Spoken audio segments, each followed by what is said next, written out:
कानपुर महानगर दक्षिण के भारतीय जनता पार्टी किसान मोर्चा के जिला अध्यक्ष हर्ष प्रताप सिंह चौहान ने आज कानपुर नगर के जिलाधिकारी को एक ज्ञापन सौंपा, जिसमें ग्रामीण क्षेत्रों के किसानों को हो रही समस्याओं का विवरण प्रस्तुत किया गया है। ज्ञापन में उठाए गए प्रमुख मुद्दों में ब्लॉक स्तर पर छूट वाली बोरिंग को चालू करने, समरसेबल छूट कनेक्शन को शुरू करने और बीजों को प्रधान सचिव के माध्यम से हर गांव में मुनादी कराकर वितरित करने की मांग की गई है।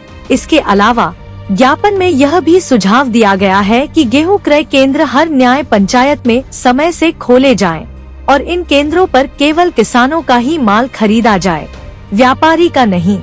ज्ञापन में यह भी कहा गया है कि आवारा जानवरों की व्यवस्था को व्यवस्थित करने पर विशेष ध्यान दिया जाए और ब्लॉक स्तर पर किसानों को संबंधित यंत्रों की जानकारी हर गांव में दी जाए।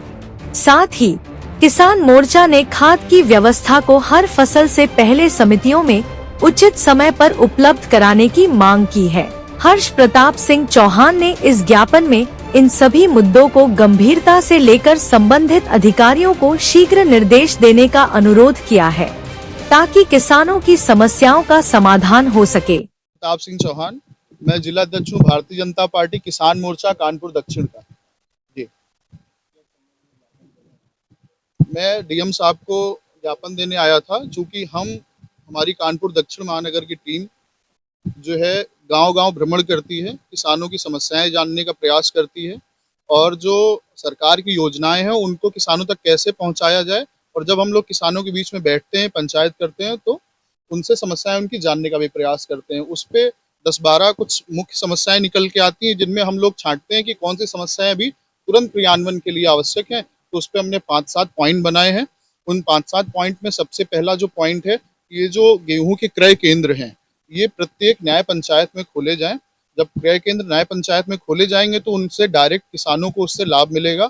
व्यवसायियों से वो क्रय केंद्र में जो व्यवसायी हैं उनका इंटरफेरेंस बंद हो जाए।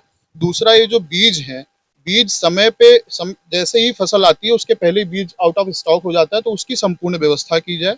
दूसरा, ये जो ब्लॉक स्तर पे जो ट्यूबवेल और समरसेबल पे जो छूट वगैरह दी जाती है, उस छूट को तुरंत कुछ ही समय पे चला के बंद ना किया जाए, उसको कृषि अधिकारी ध्यान दें। कृषि संयंत्रों पे जो छूट मिलती है उस पे ध्यान दें। तो इन सारे कुछ पॉइंट हैं, इन पॉइंटों से डीएम साहब को हमने अवगत कराया है।